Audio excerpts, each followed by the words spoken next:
Recording in progress. Buenos días.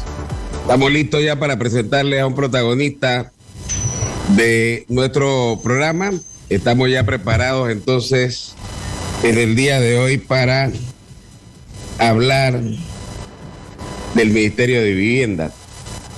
Así que vamos ya de inmediato a poder presentarles. Aquí estamos con el profesor Fernando Murray, como siempre. Buenos días, Fernando. Bueno, le presento al viceministro de Ordenamiento Territorial, José Batista. Buenos días, viceministro, ¿cómo está usted? Buen día, Manuel. Buen día, Fernando. Buen día a todos los oyentes de RPC Radio. Estamos en Buga ahora, hace un poco más de años, pero está bien, es válido. La gente... A los de RPC también te escuchan ahora a través de Boom. Claro, esa estuvo buena para arreglarla, pero la verdad, créame, no me ofende. Yo tengo las puertas abiertas allá y seguimos siempre muy bien. Y prácticamente fue un lugar donde tuve 25 años. Sí, ya estaba como identificado con eso, pero bueno. Pero el programa es tuyo, Manuel, no sí, de la emisora. Exactamente. Eso es lo importante. Eso se logró hace ya 18 años, el próximo septiembre del otro año. Dios primero, si me da vida. Mire, hay un tema muy interesante que es el tema de 6 POS del Plan de Ordenamiento Territorial. Yo con usted le voy a pedir algo, para que no se me olvide hacerlo al final, lo voy a hacer ahora. Yo necesito que usted me dé tiempo para hablar de ordenamiento territorial otro día, porque es un tema... Aquí hay muchas cosas que aclarar a las personas que no somos usted, que tiene la preparación académica y la especialidad. Y yo creo que es importante porque en vivienda hay muchas cosas, sobre todo cuando se hizo el tema de ordenamiento territorial, porque antes veíamos el MIVI como sencillamente el Ministerio de la Vivienda, los arrendamientos, la cosa, esto, lo otro, por aquí y por allá, pero se ha ido trabajando con más fuerza y con más hincapié en el tema del ordenamiento territorial, muy indispensable en nuestros días. Sí, le voy a pedir esa entrevista, pero después. Claro, con mucho gusto, Manuel. Bien, esto de los 6 POTS turísticos del Plan de Ordenamiento Territorial, ¿en qué consiste? Bueno, si va a ser necesario que ponga un poco en contexto y brevemente indique ese antecedente al que te refieres tú. Históricamente, no cuando se crea el ministerio en el año 1973, que va a cumplir 50 años ahora en enero, sino desde antes, cuando existía el Instituto de Vivienda y Urbanismo, había un departamento que después en el ministerio fue una dirección que era que trataba el tema de la planificación, pero bajo el título de desarrollo urbano. ¿Por qué? Porque en el pasado el tema del urbanismo se refería solamente a las ciudades. Sin embargo, en la administración de Martín Torrijos, cuando me encargan de la Dirección de Desarrollo Urbano,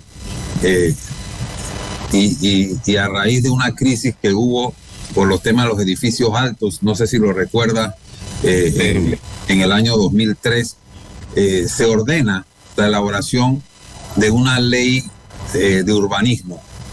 Y me encargan a mí de eso. Cuando elaboramos esa ley, Manuel y Fernando, se trajo a la mesa de que ya el término moderno era ordenamiento territorial, porque antes el desarrollo urbano se refería solamente al área construida, pero en el análisis se decía que lo urbano iba caminando hacia lo rural, poco a poco.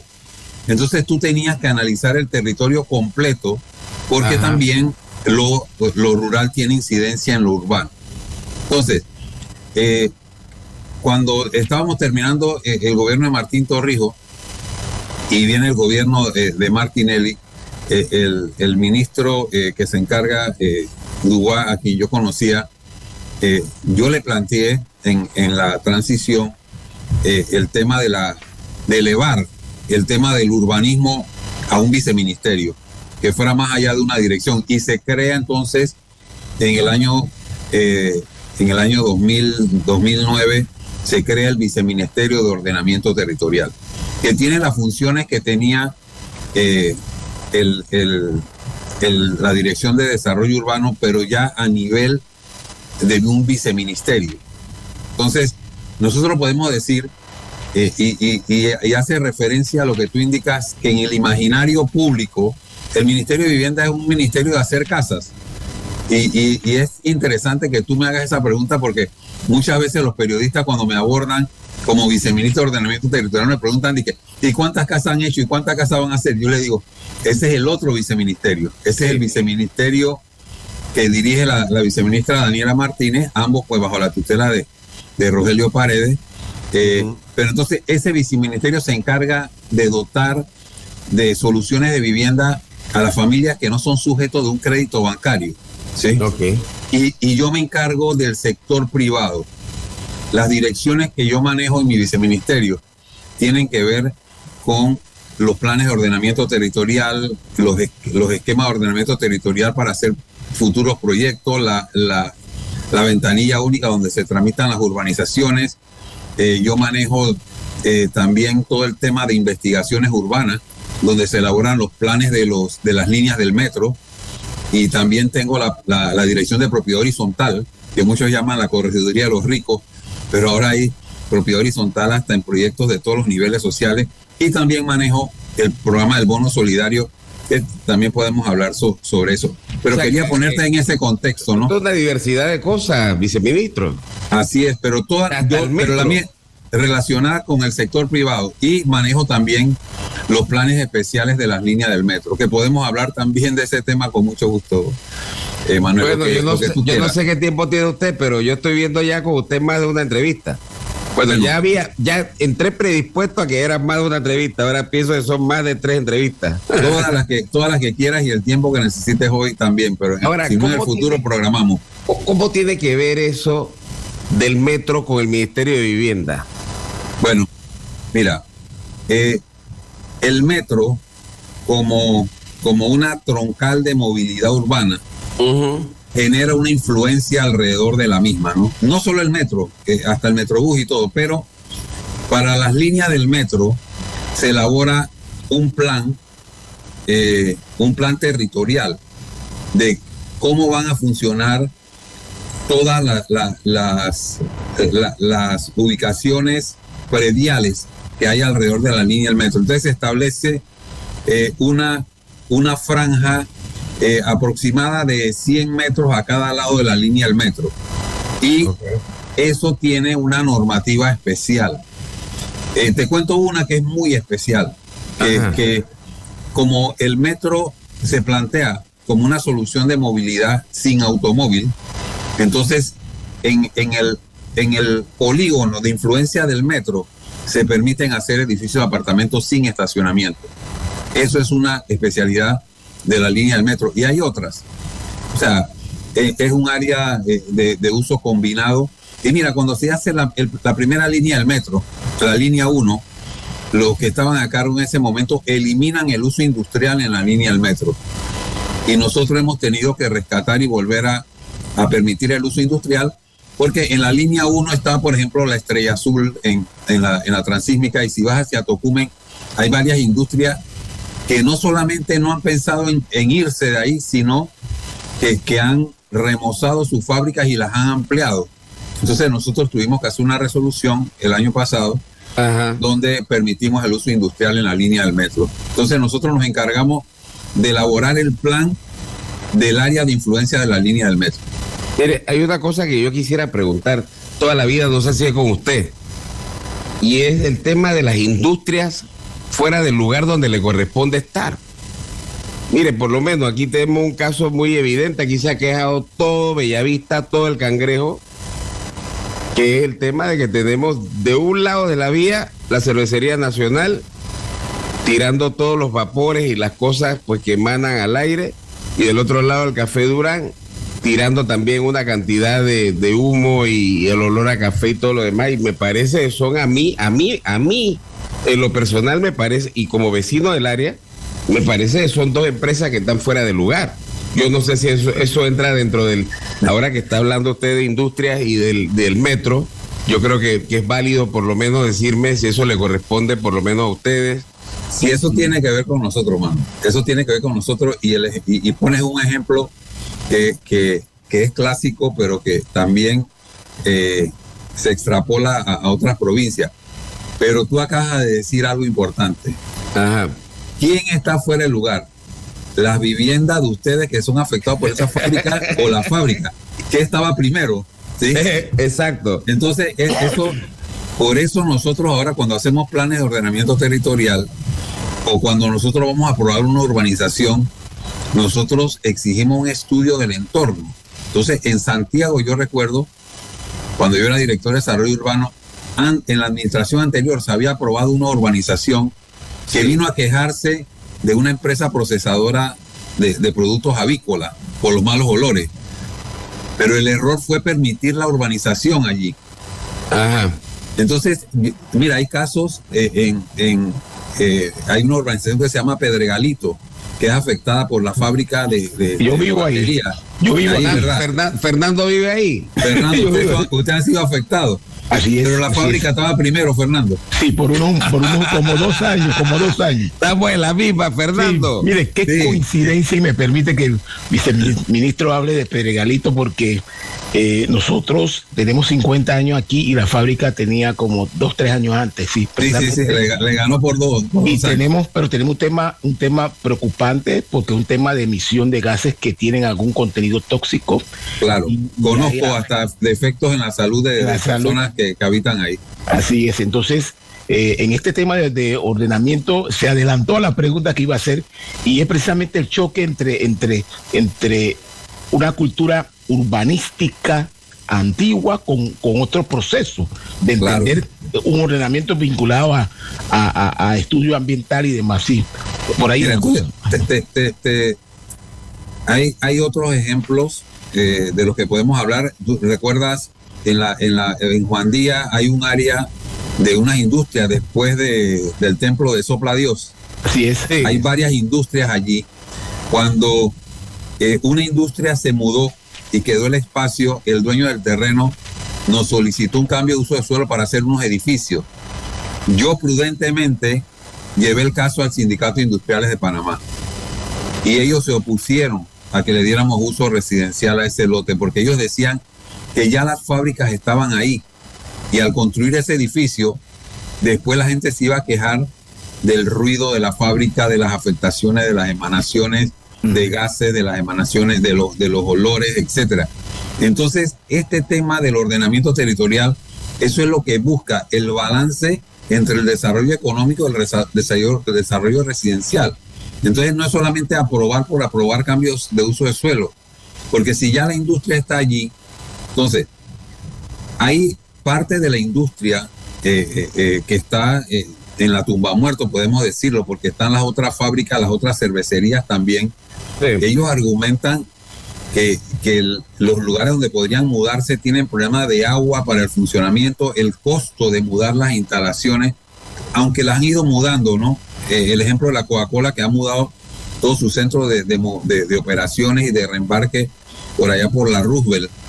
Sí, más adelante donde estaba la estatua de Roosevelt, entiendo. Claro, entonces algunos han ido reubicando parte de la operación.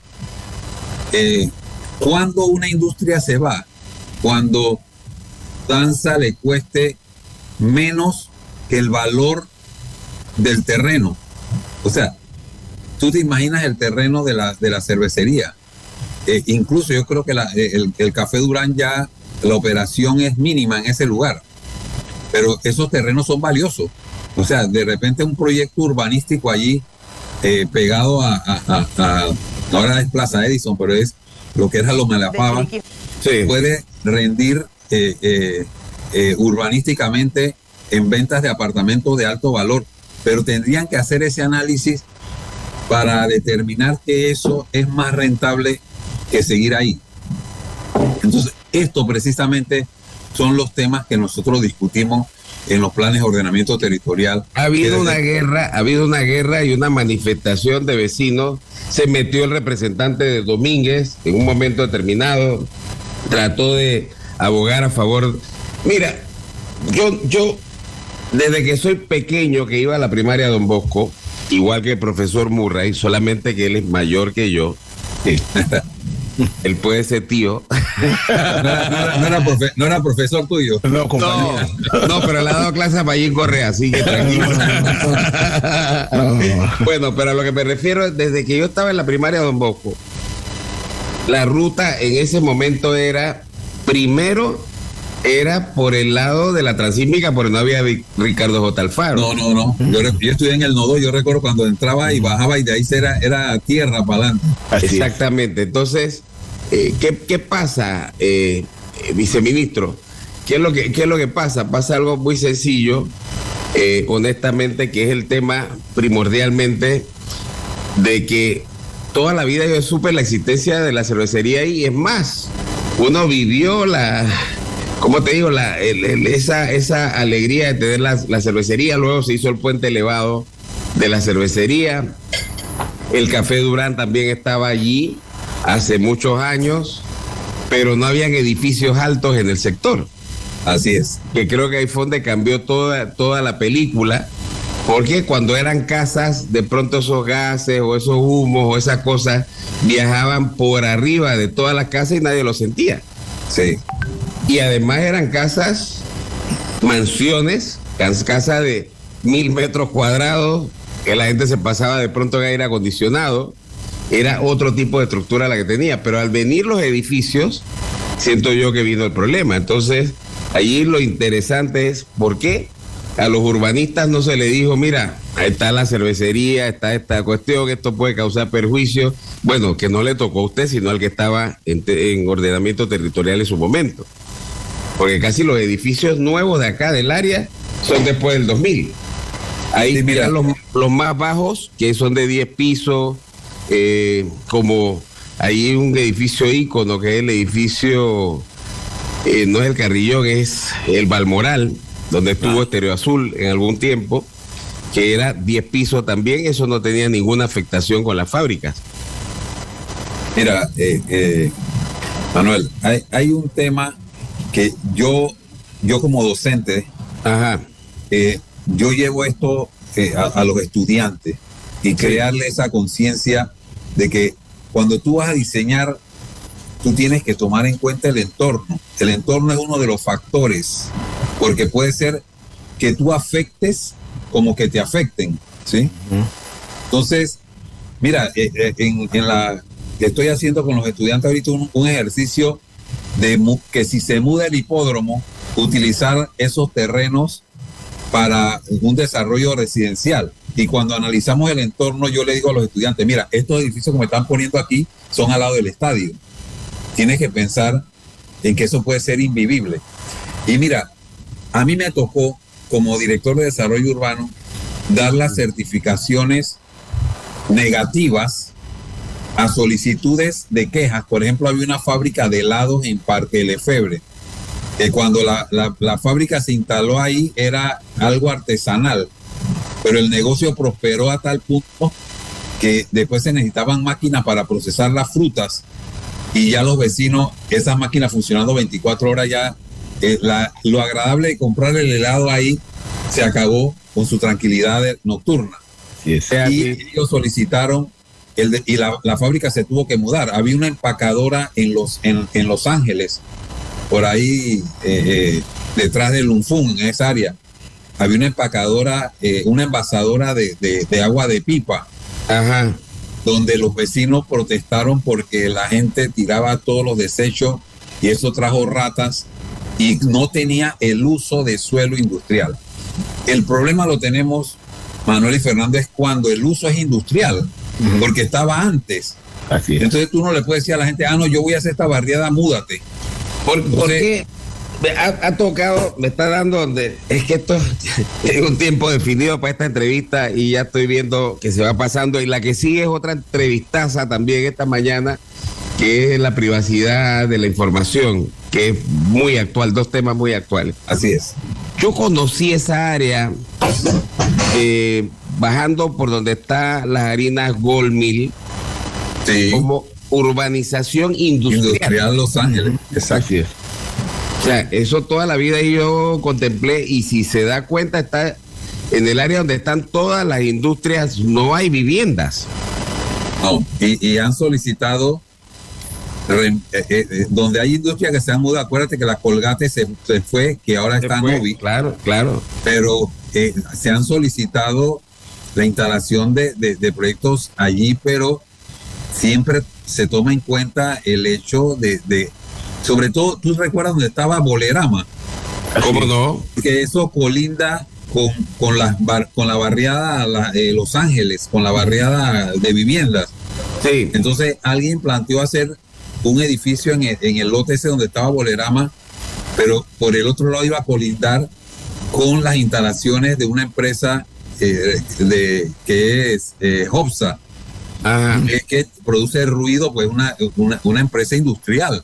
Entonces ese balance que nosotros ahora en esto, y volviendo al tema de los planes de ordenamiento territorial de los 6 destinos turísticos, nosotros desde la ley 6, que a mí me tocó dirigir su elaboración, nosotros trasladamos las competencias a los municipios para que el municipio se empodere de las decisiones sobre su territorio y que no sea una cosa impuesta. Entonces, claro. Mira, los seis destinos turísticos que en la pasada gira la gira técnica comunitaria que hace el presidente todas las semanas, el sábado pasado en Taboga entregamos la orden de proceder a la empresa, el consorcio IDOM Suma, con un costo de $2.3 millones para la elaboración de 6 planes de ordenamiento en 6 destinos que tienen vocación turística, que son el distrito de Bocas del Toro, sí. Tierras Altas, Boquete, Soná, Pedací y Taboga. Por eso lo hicimos la entrega en Taboga. Entonces, cuando vemos un caso particular de Tierras Altas, es cierto, Tierras Altas es agradable, es un destino que van visto, que voy aquí y voy al volcán, pero no podemos olvidar que ese es como uno de los centros de producción de alimentos más importantes del país. Si vimos todas las consecuencias con el cierre. Entonces, el ordenamiento territorial de Tierras Altas pasa por ese balance que nosotros tenemos que proteger los terrenos que producen los alimentos para que no sean afectados ni por el desarrollo turístico ni el inmobiliario. Y de ahí salto a Boquete, que es otro de los destinos que vamos a planificar. Mira, Boquete en una época se convirtió, y ustedes lo saben, en un destino atractivo para los jubilados norteamericanos. Así es. Entonces, ¿eso qué trajo? Inversión inmobiliaria. Vamos a hacer casas para venderle a los jubilados norteamericanos. Y de repente una persona que cultivaba café en ese momento sacó cuenta y que no, a mí me dan $1 millón por mis tierras y yo las vendo. Y las vendieron y ahí se construyó una urbanización. Ahora que el café geisha vale $6,000 la libra, quizá hay algunos arrepentidos, pero no lo hacemos solamente por el arrepentimiento individual, sino porque nosotros tenemos que proteger Boquete por su valor estratégico en la economía nacional, en este caso en las siembras de café. Entonces, ese balance es el que nos vamos a sentar a estudiar nosotros en estos 6 destinos, viendo el municipio completo, viéndolo en su economía, y porque los destinos turísticos también los tenemos que proteger. Tú ves, por ejemplo, en Machu Picchu, eso hay una cantidad de personas limitadas que pueden ir. Si eso no es de que si 1 millón de personas quiere visitar Machu Picchu en un día, no. Porque el patrimonio histórico tiene una carga que soporta por la infraestructura. Tú no puedes tampoco meter en Boquete. Yo recuerdo una vez cuando Rubén Blades era ministro de Turismo, que alguien le dijo que porque él no promocionaba que en el Arco Seco era el lugar para ver un eclipse que iba. Él dice, pero si me llegan 100,000 personas, ¿qué hago con ellas? No tengo la infraestructura hotelera para recibirlo. Entonces, ese es el balance que el plan debe dar. no solamente proteger el territorio, sino también ver las necesidades de infraestructura, porque podemos tener un lugar muy lindo, o como toda la carretera que se hizo hasta el Fuerte San Lorenzo. Eso antes no, ahora los turistas tú lo puedes ofrecer como un destino. Entonces nosotros analizamos el destino en todo eso, si se necesita acueducto, alcantarillado, sanitario, alcantarillado. No conozco la realidad de Portobelo, pero hay dos ejemplos más. Uno es Portobelo el 21 de octubre. A mí me preocupa muchísimo el tema de Portobelo en octubre porque definitivamente también se puede colapsar o rebasar la cantidad de personas que se esperan.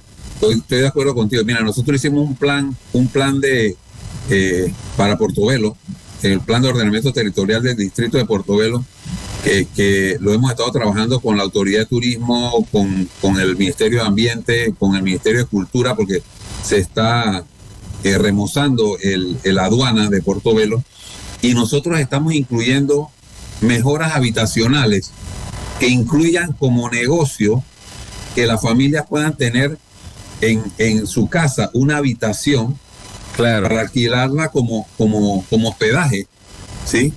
No solamente para octubre, sino durante todo el año. Pero tú acabas de mencionar eso, de que tenemos que medir la carga. Podría haber un colapso sanitario un día con la gran cantidad de personas que llegan y no existe la infraestructura, ni siquiera aunque sea con inodoros portátiles, para poder atenderlo, y incluso también la comida, la disponibilidad. Y ese ejemplo podría trasladarlo, Manuel, a las tablas en los carnavales o en la fiesta de Santa Librada o otras fiestas nacionales. Ese era el otro tema. Viene la milpollera ahora. La milpollera, oye, eso es, a veces no hay capacidad, se acaban los mafá en la tienda porque ya la fonda no dan abasto. Mañana, ok. Sí. Bueno, vamos a hablar de los 6 puntos. Me quedo corto del día de hoy, pero voy a programar inmediatamente con su equipo.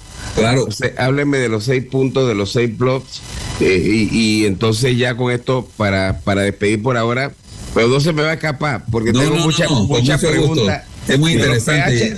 De los PH tengo otra historia también para hablar con ustedes. Tenemos un programa de PH y otro del bono solidario. Podemos hacer una serie. Yo estoy aquí haciendo mis notas mientras usted habla y aquí ya me están saliendo como 4 entrevistas más. Así que desde luego va a ser una serie. Es más, podemos hacer una serie. Claro, semanal, como con mucho gusto, o mensual, como quiera. Mire, yo conocí al antecesor suyo, se me olvida el nombre, también un gran caballero. Juan Manuel Vázquez era el viceministro anterior. Juan Manuel Vázquez, caballerazo. Pero mire que con usted ha salido más temas que con Juan Manuel. Yo no sabía, sin lugar a dudas, no sabía la vinculación del metro con mi vivienda. Y es interesantísimo. Aquí le estoy escribiendo a Auristela y le estoy diciendo, esto es maravilloso, esto es súper interesante, y ella está brincando ahí, me pone varios emojis brincando de alegría. Yo le digo, prepárate porque te voy a pedir entrevista con el viceministro puntualmente. Y aquí tiene toda la disposición. Ahí hay alguien encargado de PH también con el que he hablado. Uriel Espinosa, mi director. ¿Cómo se llama? Uriel Espinosa, que es Uriel, el director. Hablé con Uriel muy bien, hablamos bien una vez. Después le escribí, no sé, creo que salió también, estuvo fuera del país un tiempo, o unos días, o algo así, y nunca más pude establecer contacto, pero con usted va a ser valioso porque es el jefe de toda el área, y el viceministro, y obviamente vamos a hacerlo. Me saluda Uriel, dígale que... ¿Cómo no? Habló conmigo, que lo entrevisté. Claro. Gracias. Bueno, hablemos de los 6 plus. Bueno, te hablo de los 6 destinos, como ya te los mencioné, Bocas, Tierras Altas, Boquete, Soná, Pedací y Taboga. Entonces, nosotros ya se iniciaron los talleres iniciales en los que, reunidos con las fuerzas vivas de la comunidad, los consultores comienzan el estudio.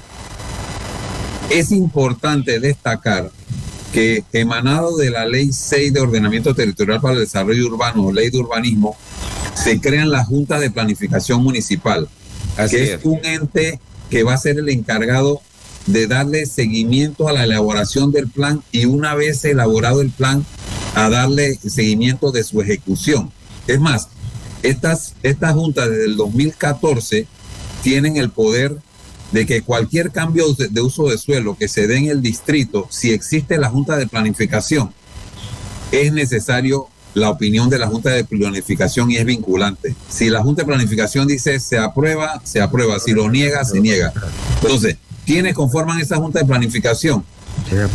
Es presidida por el alcalde a través de su ingeniero municipal o director de planificación.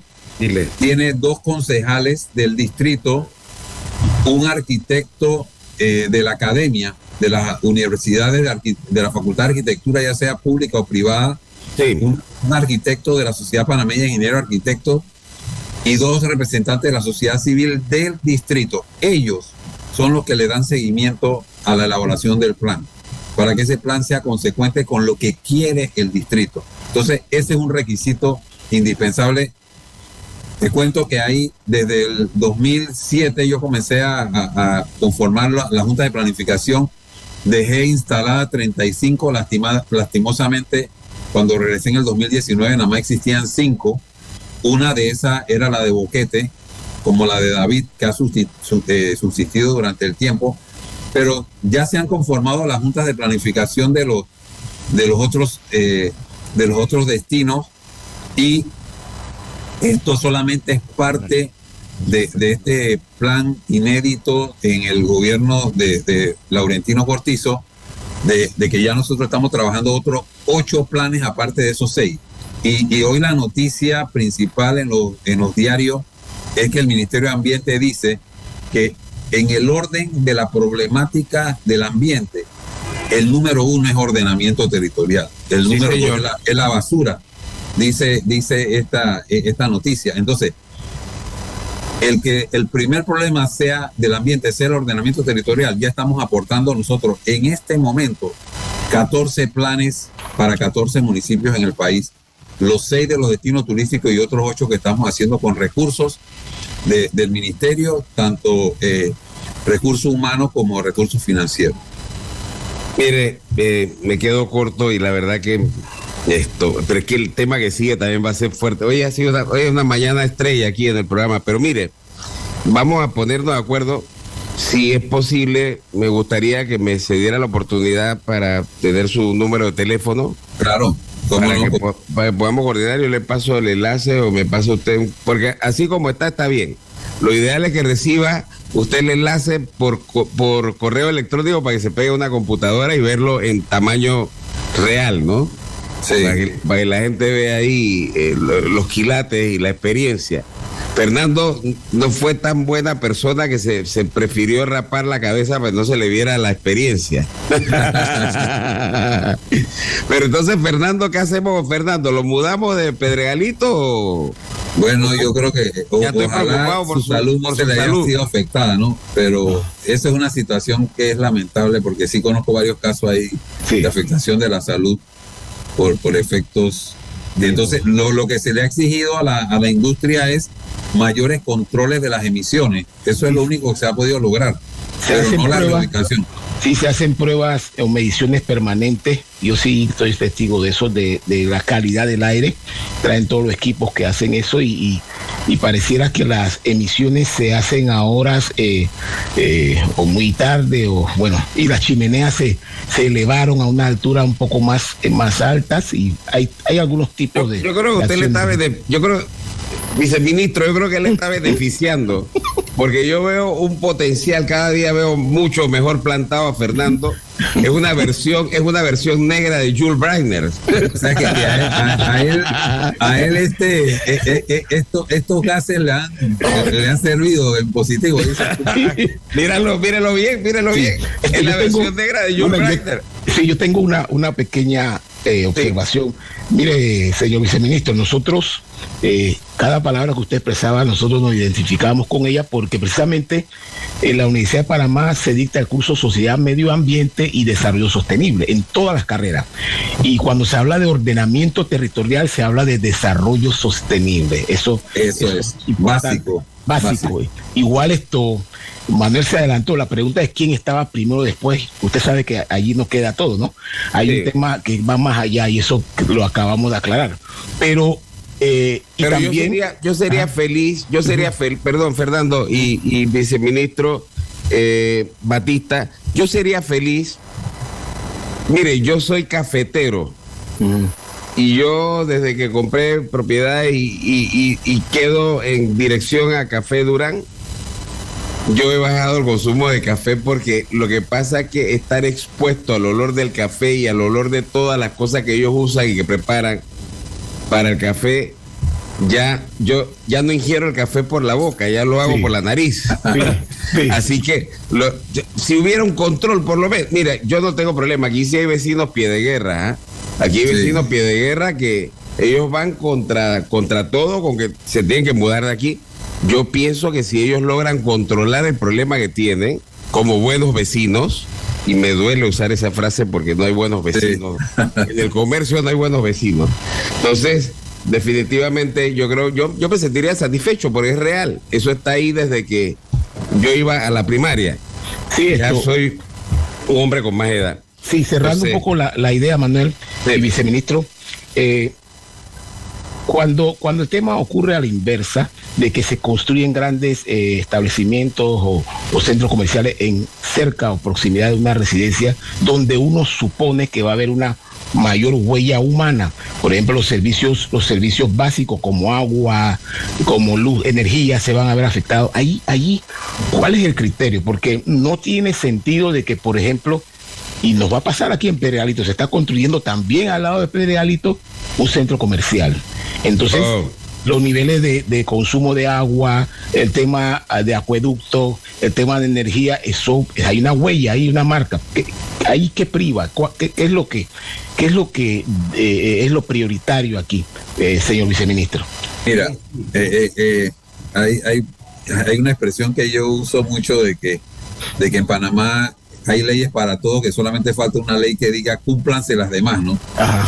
Es que la ley ya lo establece, la ley 6 establece que cualquier desarrollo, sea urbanístico o de edificaciones como el que tú mencionas, Fernando, es necesario que se cuente existentes o programado la provisión de los servicios necesarios para que el territorio completo funcione. Sí. ¿Qué sucede? Cada institución tiene su competencia. Una vez yo tuve diferencias con un director del IDAN que decía que el MIBIOT aprobaba proyectos donde no había agua. Pero yo quiero decir algo, nosotros tenemos una ventanilla única, como la tiene el municipio, que se llama ventanilla única del MIBIOT porque queda aquí físicamente. Pero cuando tú vas a ver, es una ventanilla conformada por representantes de otras instituciones.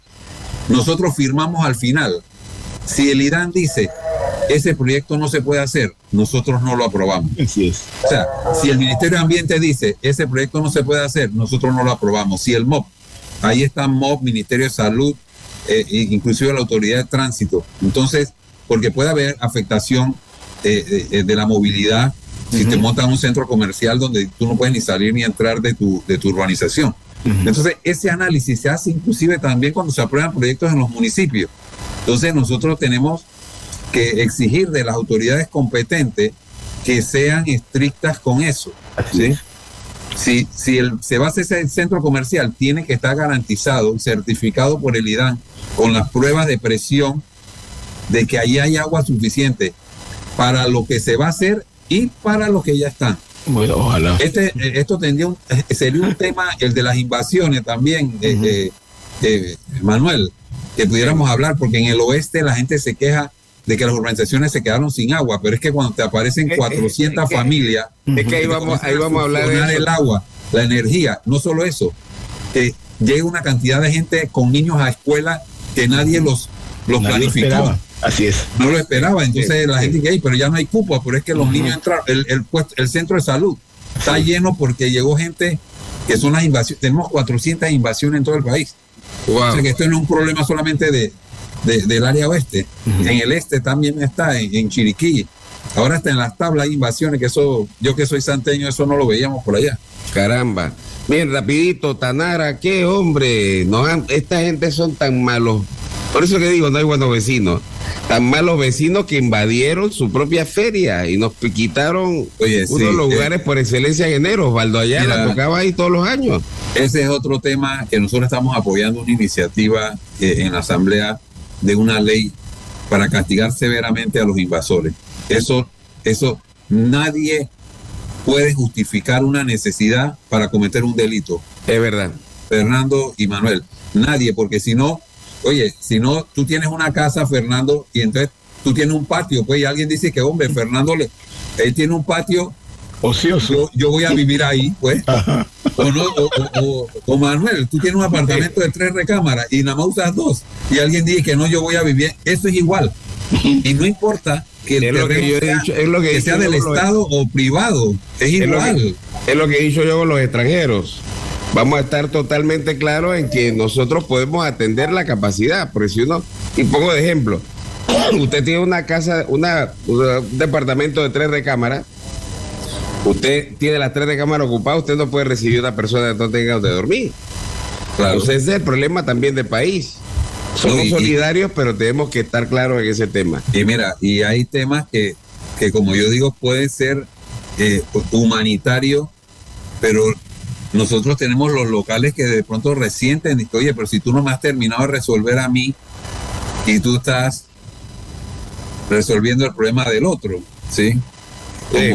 Como decía mi suegro, que no tiene la gallina agua para tomar y está invitando al pato a bañarse, o sea. Esas frases son interesantes. Bueno, gracias, viceministro José Batista. Gracias por el espacio, Manuel. Y me saluda Auriel y gracias. Voy a programarme para la otra semana y de ahí vamos a... Aristela, te da mi número. Por favor. No tengo problema, lo puedo decir también por abiertamente, es el 6613-2577. Siempre es mi celular de hace 20 años y todo el mundo lo conoce, por eso 6613-2577. Me escribes ahí, grabo el tuyo. Dale, ahora hablamos. Y con mucho gusto. Te lo hablamos. Gracias. Qué hombre más íntegro, santeño, ¿te das cuenta, verdad? Mira, y antes que se me vaya, hoy hablé en la esquina acerca de los funcionarios públicos. Este es el ejemplo de funcionarios públicos que dan la talla. Esto es la diferencia. Yo no generalicé, pero sí quiero aprovechar para decir que con los funcionarios públicos, lamentablemente, la gente que atiende fuera de los ministros, de los directores, de mucha gente comprometida con su trabajo, como lo es el caso del viceministro Batista, sencillamente hay funcionarios que vale la pena, pero se puede mejorar el esfuerzo. Y en eso quiero estar claro ahora que tengo la oportunidad de poner como un ejemplo lo que es la excelencia cuando se es funcionario público. Yo he hablado con el viceministro como si estuviera hablando con el gerente o el director de una multinacional o de una empresa, no ha habido diferencia. Y esto es lo que esperamos del común, del grueso de los funcionarios públicos. Sé que es un tema que tiene muchos ribetes allí y principalmente el gobierno tiene que mejorar lo que está saliendo en atención para el público, que no son tampoco todos los casos, pero hay casos a trabajar, hay casos a mejorar. Entonces, muchas gracias y los felicito, siga siendo como es, o yo no cambie. Muchas gracias por la oportunidad y saludo a los oyentes de Boom. Me despido de RPC. Fuerte abrazo, saludos. Muchas gracias. Lo llamo ahora más tardecito. Listo. Bien, hasta aquí entonces el protagonista, el viceministro de Ordenamiento, José Batista, en directo. Temas interesantes. Y viene otra entrevista interesante. Después no hay cambios, sino que me le va a dar la oportunidad a Daisy para que haga la parte comercial del programa. Ya regresamos.